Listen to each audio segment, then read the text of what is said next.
Hello বন্ধুরা, তোমরা সবাই কেমন আছো? আশা করি সবাই ভালো আছো। তো মা কালী আর মহাদেবের নাম নিয়ে আজকেও বেরিয়ে গেলাম নতুন একটি ট্রিপের উদ্দেশ্যে।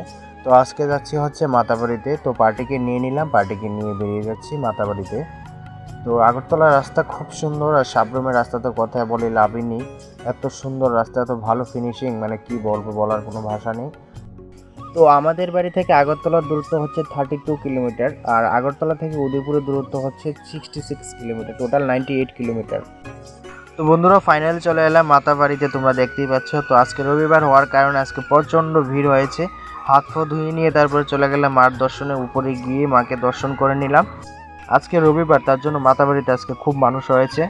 আগে থেকে এখন মাতাবাড়ি অনেক সুন্দর করেছে বন্ধুরা, যে যাবে দেখতে পারবে। তারপরে নিচে গিয়ে কিছুক্ষণ ঘোরাঘুরি করার পরে টিফিনটা সেরে নিলাম। তারপরে একটা জায়গা থেকে কিছুক্ষণ বসলাম, বসে তারপরে ফোন করেছে পার্টি খাওয়া দাওয়ার জন্য। তো একটা হোটেলে গিয়ে খাওয়া দাওয়াটা সেরে তারপরে বাইরে একটু ঘোরাঘুরি করে বেরিয়ে গেলাম আমার বাড়ির উদ্দেশ্যে। কিছুক্ষণ যাওয়ার পরে পৌঁছে গেলাম হচ্ছে সিপাহীজলাতে। তো সিপাহীজলাটা আগের থেকে ভালো করেছে, তো নেক্সট বার সিপাহীজলাতে যাব।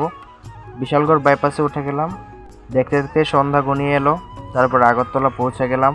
তো বন্ধুরা, আজকের ভিডিওটা এখানেই শেষ করছি। নতুন ভিডিও দেখার জন্য আমার চ্যানেলটাকে সাবস্ক্রাইব এবং লাইক করবে। ধন্যবাদ।